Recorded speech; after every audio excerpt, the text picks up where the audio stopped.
There you go with Big Deal Dad and Ron Coolen. Earlier, before you played this song, you were talking about some bands playing and like not in front of a lot of people. Well, I have a funny story about that. When I was in a band a long time ago, I screamed for a band, right? And as a screamer, you got to have a lot of energy. Our band had a lot of energy, or I was the only one that had energy. Well, there was like 4 people at the at the whole show to see us play, and one of them was my sister and her boyfriend, and then like their 2 friends that came. And dude, I was going all out crazy on stage. And looking back on that, I probably just look like a jackass, man. I might just look so stupid. The crowd's not into it. They're just sitting there looking at me, and I'm just running around stage back and forth screaming in a microphone. So did you wear?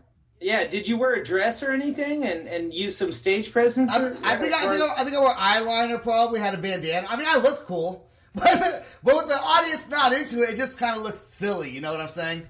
You know, one of the biggest things that with a lot of bands is the energy from your fans. Yep. Like you were talking earlier about, with the COVID restrictions and stuff like that, basically the energy's not there. And probably the only thing that I think, in my opinion, and this is just my opinion alone, so if you guys want to get hatred on this, send it all to Sebastian.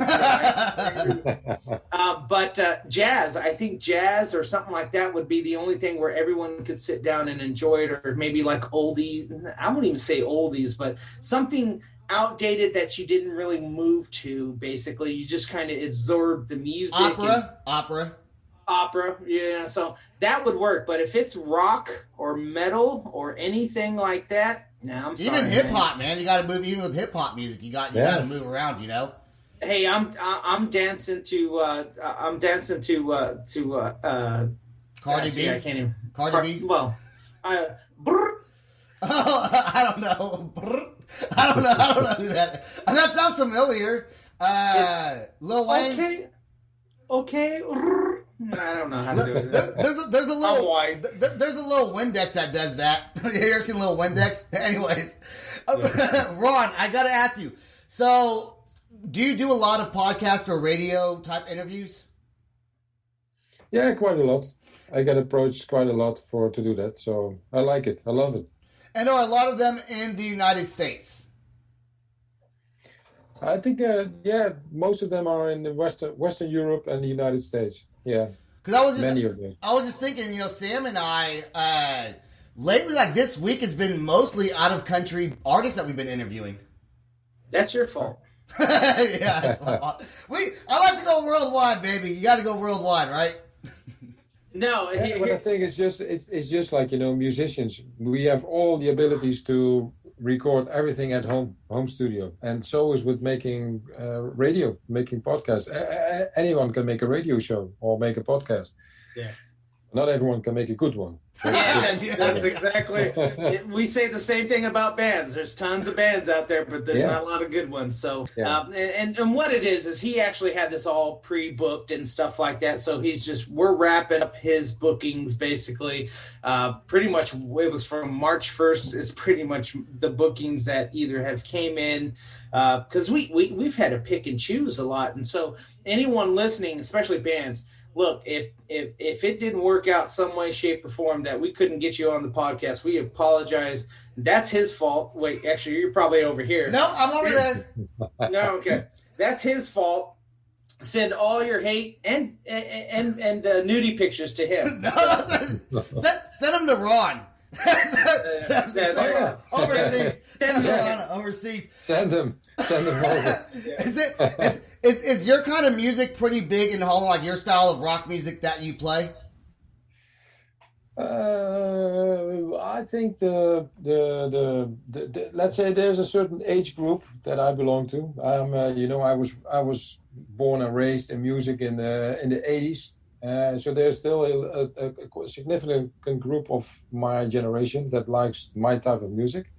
But I think the youth is much more into the new metal. What is it? New metal or dark metal or darker music. So I see that my fans and my listeners they're older. They're 35 plus, 35, 40 plus. That's why I like it because I'm 38. That's why I like. Exactly. I'm 21. Yeah, right. You wish you were 21. I am. Ron, when was the last time you played a concert or played a show? That must have been February last year. Wow. Okay. Yeah. What have you played in different? You've traveled around to other countries, I assume, right? Well, but when I played with my AC/DC band, that was my last band I was in. We played, let's say, in the vicinity of Holland. Holland is not big, but it has a significant live scene with a lot of bars, a lot of clubs, and a lot of. So we moved a lot in Holland, and a little bit in Germany and Belgium. So there are many opportunities to play in a relative small area. Yeah, Amsterdam, baby. Yeah, you lots of clubs in Amsterdam, Rotterdam. Literally just one strip, and it's just all clubs and fun stuff, Sebastian. Fun stuff. Have you been there? No, I have. I have not. I haven't. I feel like I want to. I feel like I've heard the name AC/DC before, but I don't know. Could that be a popular band name, just generally speaking? Well, when we came up with the name, we thought we were original, and then when at some point we got a booking from a guy from a club, and he said that he was so glad that he finally could have the Australian AC/DC. Australian AC/DC. We're the Dutch ones. So when we started looking, we found out that there were a couple of other AC/DCs. So it appeared to be not a very original name, but yeah. Yeah, but you're a tribute band, so at least they got the music. That's what the whole thing was about. So. Yeah, and the tribute scene was huge over here, really massive. Everything was tribute bands because prices of gigs etc. They raised to $150 a ticket, and then you are sitting in a huge arena looking at a screen, and there were so many tribute bands that maybe were even better than the original, and you could see them in a small club. So that scene was huge until everything was shut down, and every week you could play every week. That's awesome, man. Play. Yeah. Yeah, actually, Sebastian and I, we're going to start our own emo night, Oklahoma. That's what we're going to do. It's just going to be emo music, and everyone can sing along, and we'll have guests coming in, like Post Malone can come in and sing his Chemical Romance song. So it's actually that's very popular. So is it really? I've never heard of that. Emo night. And it has the little. See, I don't know these things. All right. Well, I can't talk too much. I do have him busy on TikTok, so. I am. Ron, do you have a TikTok account? No. I don't blame you. I just started one, and I'm having too much fun with it. I didn't think I was gonna like it, but I do like it. Yeah. I just don't understand I don't understand it. What I should do there? I don't. Just be goofy. Just be goofy. Yeah. Hey, no, I'm too old for that shit. He's goofy. What I do is I liquor him up, and then that's what happens. I liquor him up, and then I give him mushrooms too. Oh yeah. It's a blast. You didn't see the clown? You should check out the clown one. High as a kite. If you could pick a show, totally not on the same subject, Ron, but if you could pick a show that stands out to you or an experience on stage that's one of the most memorable that you have, what would it be? Of other bands that I watched? Yeah, bands that you've done on stage, a memorable moment for you on stage.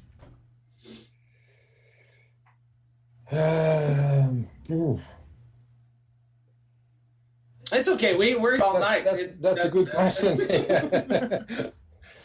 I know you're the best. I've seen so many bands and playing live, and a lot of them made a huge impression. And in terms of the big show, I've seen Rammstein. Oh, I was actually talking about any memorable moments that you've had while you were on stage. Oh, mine.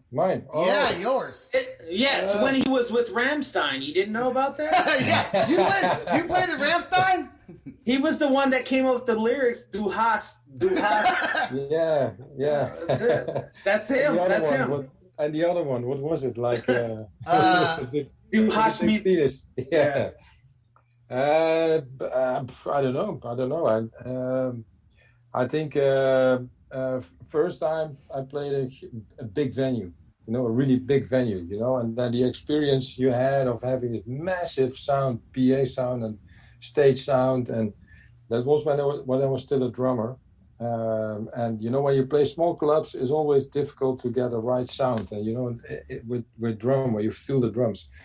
And then the first time I played on a huge stage with a huge installation, a huge PA, I felt his drums kicking in. It was like I was going towards an orgasm there. It was incredible.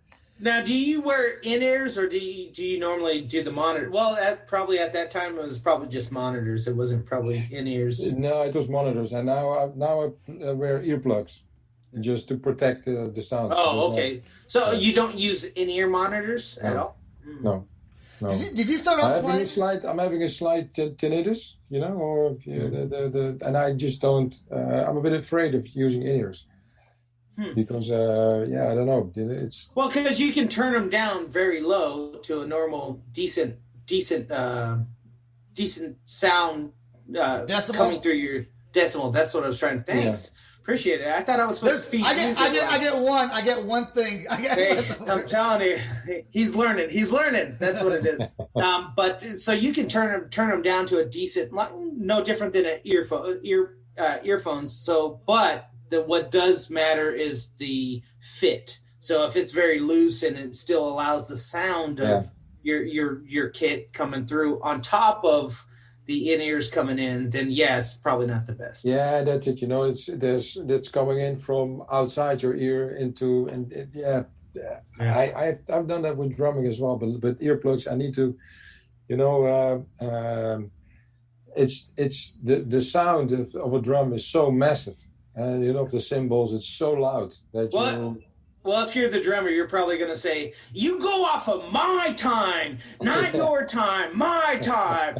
Ready, 1, 2." You should lead as a drummer. You must lead the band. Yeah. Well, you're the timekeeper for the band. Well, yeah, exactly. But that's debatable because there are going to be lead singers and guitarists and bassists that are like, wait. We kind of control. No, whatever. Yeah. So I'm used to control that. Sorry. You've never played in the United States before, have you? No. Man, Would be a dream. You know what's so funny is bands in America is a dream to play in Europe. Bands in Europe want to play in America. That is so strange. It's what you can't have. Yeah, it's always you want what you don't have, and. I love America, and I've been to America quite a lot, and I've been to gigs in America, and I love the venues, I love the atmosphere, I love the people, how they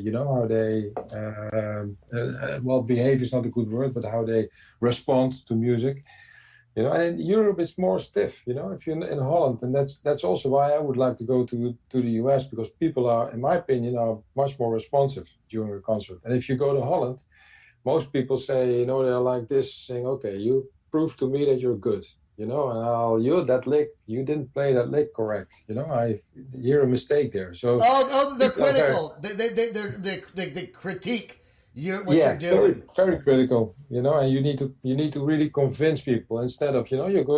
I think you go to a live show, so why not, go in there, and this next song we're gonna play plays tribute, I believe, to Las Vegas because it's called Sin City. Is that correct to say? That's correct. That's correct. Right. Let's play this song right now, and I do have some pretty good questions I wrote down. So we're gonna play Sin City right now with Ron Coolen. Here we go.